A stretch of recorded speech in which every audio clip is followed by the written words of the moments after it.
The United States and Iran have reached a peace deal to end fighting and lift the naval blockade on the Strait of Hormuz. U.S. President Donald Trump announced the deal would be officially signed this Friday in Switzerland. Korean stocks soared more than 5% after opening this morning, triggering a buy-side sidecar just a few minutes into trading. Meanwhile, global oil prices plummeted as the deal between Washington and Tehran eased geopolitical concerns. South Korea's President Lee Jae-myung, who's on a 10-day Europe trip, attended a special mass for peace and solidarity in Rome and pledged to do all he can to build peace on the Korean Peninsula. He's also set to meet with Pope Leo at the Holy See on Monday. Hello and thanks for joining us on Arirang News. The United States and Iran have announced a complete cessation of hostilities and the lifting of the naval blockade on the Strait of Hormuz. The newly minted Islamabad Memorandum of Understanding means a permanent truce on all fronts, including Lebanon. Our Kim Do-yeon starts us off. The deal with the Islamic Republic of Iran is now complete. Congratulations to all. Posted on Truth Social Sunday, President Trump's statement declared an end to the 106-day war. It follows the finalization of the Islamabad Memorandum of Understanding in Tehran, a bilateral framework mediated by Pakistan and Qatar that orders an immediate end to the U.S. naval blockade and a toll-free reopening of the Strait of Hormuz. Nearly 14 to 15 hours of lengthy talks took place, during which we presented the Islamic Republic of Iran's final amendments to the text. Naturally, those amendments were accepted, and the text of the Islamabad Memorandum of Understanding was finalized. The accord mandates an immediate and permanent cessation of military operations across all fronts, explicitly including active conflict zones in Lebanon. While political authorization is immediate, the physical removal of naval assets and active mine clearance across the Strait of Hormuz are projected to take between 2 weeks and 30 days. President Trump later modified his timeline, stating that the formal opening for oil transit will coincide with the official signing ceremony scheduled for this Friday in Geneva, Switzerland. Iran's highly enriched uranium stockpile and broader nuclear program have been deferred to a secondary 60-day phase of structured negotiations. President Trump framed the deal as an unprecedented victory that prior administrations failed to achieve. Iran's semi-official Mehr news agency reported what it says is a 14-point draft of the deal, which includes a 30-day window to lift the blockade under Iranian arrangements, a $300 billion U.S.-led reconstruction plan, and the release of half of Iran's frozen funds before final talks begin. Washington has yet to confirm these points, and Tehran is apparently claiming victory in the war. The United States was forced to sign a memorandum to end the war with the Islamic Republic of Iran and the Resistance Front. As for the signing ceremony in Geneva, U.S. Vice President J.D. Vance is scheduled to lead the American delegation. White House officials indicate that President Trump may also attend the signing ceremony. Kim Do-yeon, Arirang News. And global oil prices have fallen after the U.S. and Iran announced their peace deal. Brent crude futures on Monday dropped by 4.02% to $83.82 US a barrel. U.S. WTI fell 4.63% to $80.95. Easing geopolitical tensions also pushed the U.S. dollar down to a 10-day low against major currencies. And Korean stocks soared more than 5% after opening this morning, following news of a ceasefire deal between the United States and Iran. The benchmark KOSPI opened at around 8,526, up 4.95% from the previous session. Gains accelerated beyond 5% shortly after the opening bell, triggering a buy-side sidecar just 6 minutes into trading. The secondary Kosdaq also opened higher, gaining more than 1%. Market sentiment improved as the deal between Washington and Tehran eased geopolitical concerns and boosted investor sentiment. The $1 exchange rate opened at 1,511.41, down 8.41 from the previous session. And U.S. President Donald Trump has held separate calls with the leaders of Russia and Ukraine ahead of the G7 summit, where the war is expected to dominate discussions. Both Moscow and Kyiv say the conversations focused on efforts to move closer to a possible peace settlement. Our Lee Seung-jae reports. Russian President Vladimir Putin and Ukrainian President Vladimir Zelenskyy each had separate phone calls with U.S. President Donald Trump on Sunday, ahead of this week's G7 summit, where the war in Ukraine is expected to be a major topic. According to the Kremlin, Putin's conversation with Trump lasted just under an hour. Russian officials said Trump stressed the need to end the conflict and expressed a willingness to work with European allies and Ukraine toward a settlement. Moscow also stated that Trump suggested a swift end to the war could lead to a significant improvement in U.S.-Russia relations. Putin, meanwhile, reportedly argued that Ukrainian attacks on Russian civilian infrastructure would not alter the situation on the battlefield and reiterated his openness to meeting directly with Ukrainian President Vladimir Zelenskyy. Separately, Zelenskyy described his own call with Trump as productive. In his evening address, the Ukrainian president said he wished Trump a happy 80th birthday and thanked him for the support Washington has provided throughout the war.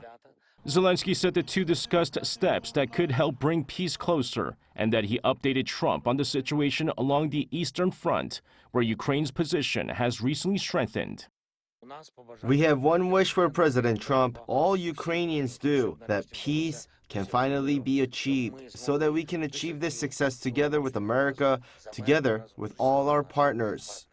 The Ukrainian leader added that the two agreed to continue their discussions at the G7 summit, where he is expected to join world leaders later this week, as efforts to end the war remain high on the international agenda. Lee Seung-jae, Arirang News. Over in Rome, President Lee Jae-myung has attended a special mass for peace and solidarity. He vowed to do all he can to build peace on the Korean Peninsula in a special speech. Our Blue House correspondent Yoon Jung-min reports. Peace was an overarching theme during a special mass on Sunday at the Basilica of St. Paul in Rome. The Mass for Peace and Solidarity was celebrated by South Korean Cardinal Lazaro Yuhung-sik and attended by President Lee Jae-myung. People on the Korean Peninsula still live with the scar of division. What more pain could there be? The message was echoed by President Lee, who said the South Korean government will continue its efforts to prevent accidental clashes between the two Koreas and restore military trust. 정전 상태를 넘어 지속 가능한 평화 체제를 구축하기 위해서도 할 수 있는 모든 것을 다할 생각입니다. Reiterating the suspension of the propaganda loudspeaker campaign against Pyongyang, President Lee once again made it clear that he does not seek reunification by absorption. He referred to the Inter-Korean Joint Declaration announced in 2000. 오랜 적대와 긴장을 넘어 대화와 협력의 가능성을 전 세계에 알린 역사적인 전환점이었습니다. 저는 지금도 그 희망의 불씨가 살아있다고 확신합니다. President Lee also thanked the Holy See for its support for peace on the peninsula and promised the country will play a greater role for the world, calling it a shared responsibility. 한반도의 평화가 세계 평화로 이어지고 세계의 연대가 다시 한반도의 평화를 굳건하게 만드는 선순환을 함께 만들어 가기를 희망합니다. He went on to promise greater support for World Youth Day, a major Catholic camp event set to be held in Seoul next year, during which Pope Leo XIV will visit Korea. The topic is expected to extend into Monday's meeting between President Lee and Pope Leo at the Holy See. Eyes are on whether Lee will officially ask the Pope to pay a visit to the North, amid renewed protests by the North over a recent joint statement by South Korea and the European Union. All this as the South Korean president sends a message of peace and solidarity as the world continues to face conflicts and tensions remain high on the Korean peninsula. Yoon Jung-min, Arirang News, The Vatican. South Korea's defense minister says a target date for regaining wartime operational control from the United States could be proposed to the leaders of both countries by the end of this year. Defense Minister An Gyu-baek told Korean broadcaster KBS on Sunday that discussions on South Korea's full operational capability assessment will take place at the Allied Security Consultative Meeting in November, after which a timeline proposal could be submitted to the two presidents. The Lee Jae-myung administration hopes to complete the transfer before East term ends in 2030. An acknowledged there may be differences between Seoul and Washington on the timing, but said close consultations are underway.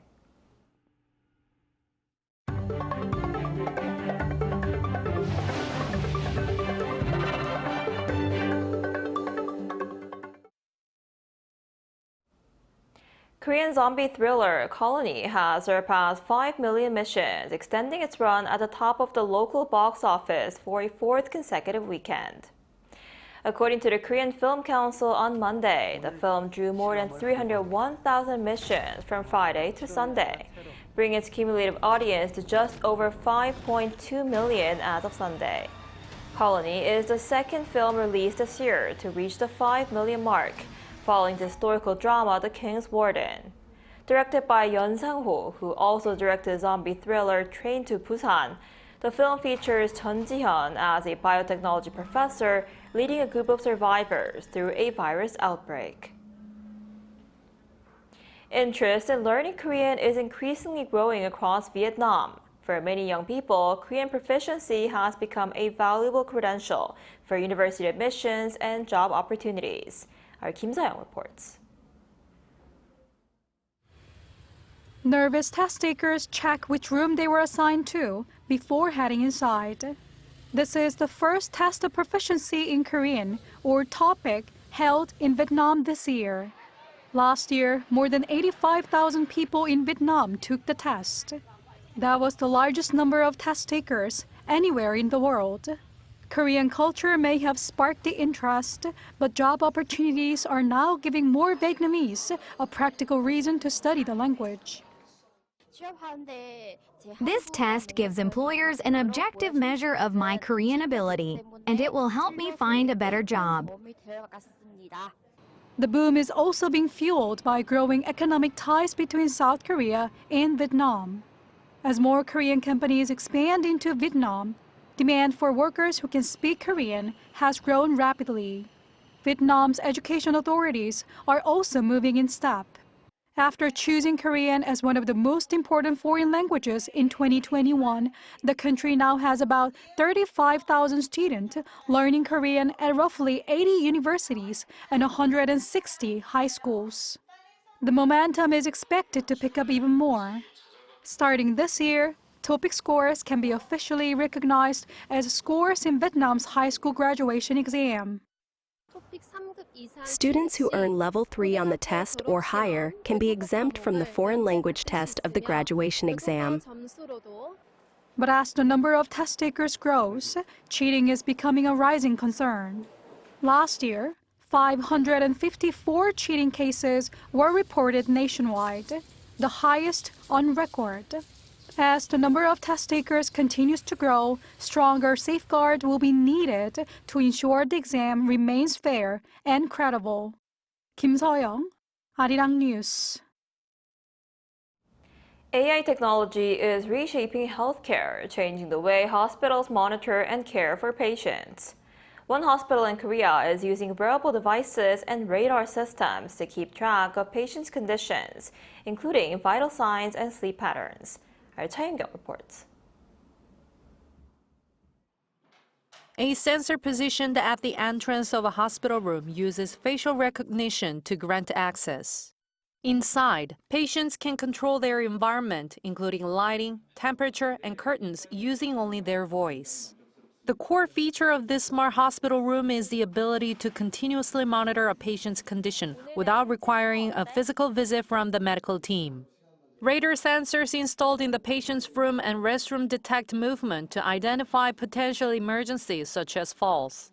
By combining data from wearable devices and environmental sensors, the system performs double checks on a patient's vital signs.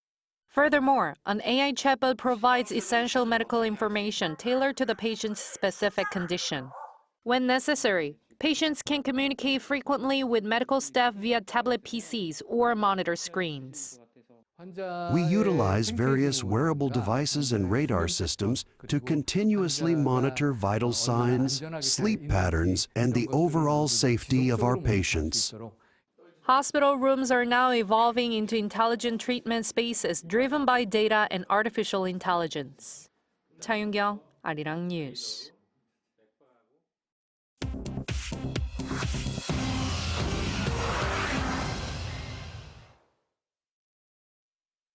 This is The World Now, bringing you everything you need to know from around the globe.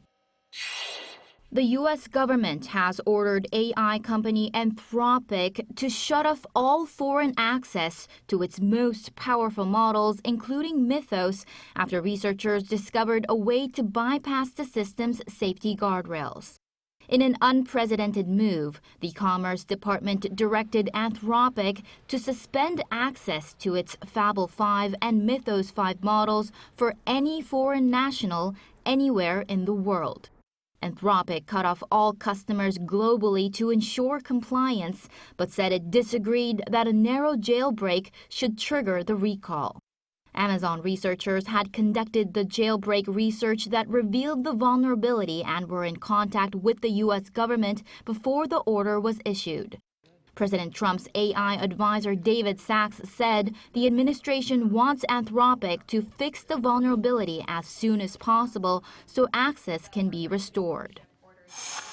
Swiss voters have rejected a proposal to cap the country's population at 10 million. In a referendum on Sunday, 55% voted against the measure in a result that relieved businesses and preserved the country's free movement agreement with the European Union. The right-wing Swiss People's Party had championed the cap, arguing that rapid population growth was straining public services and pushing up rents. Switzerland's population currently stands at 9.1 million and is projected to reach 10 million by the early 2040s, with foreigners making up nearly 28% of residents. Business groups warned a yes vote would have limited access to foreign workers and damaged the economy. In the Philippines, the death toll from last week's magnitude 7.8 earthquake in the southern Philippines has risen to at least 61, with 40 people still missing. Scientists also confirmed the tremor had raised the seabed by up to 2 meters, exposing coral reefs and killing marine life across a wide stretch of coastline. The geological phenomenon known as coastal uplift extended shorelines by as much as 200 meters in some areas of Sarangani and Davao Occidental provinces. Residents initially reported the changes out of concern they might be harmed by fumes from decaying sea life. In the U.S., a plane crash in Butler, Missouri on Sunday killed 11 skydivers and the pilot. According to a local official, the plane failed to gain altitude shortly after takeoff, stalled, and hit the ground nose first before bursting into flames, with reports saying that family members of some of the victims were watching. Federal Aviation Administration officials and a National Transportation Safety Board team responded to the scene. Chu Ji-hyun, Arirang News.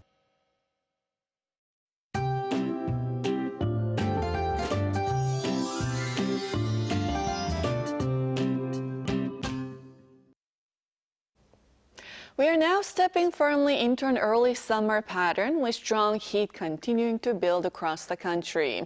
Under mostly sunny skies, temperatures will rise quickly today with plenty of sunshine.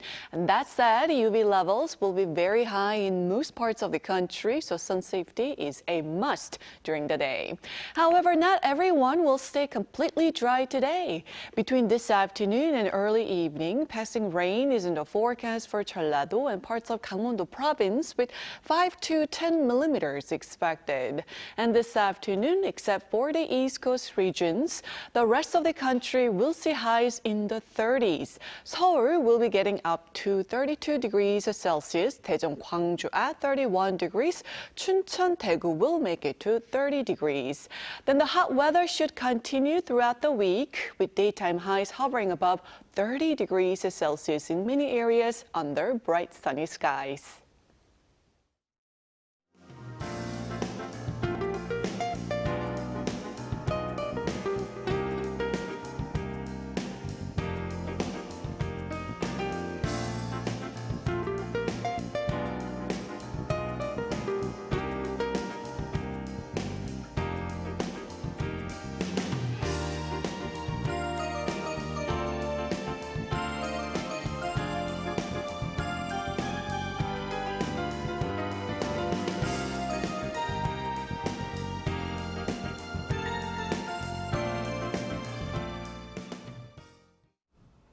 That's all we have for today's noon edition of Arirang News. Thank you for watching. We'll be back at 5 p.m. Korea time. Stay tuned.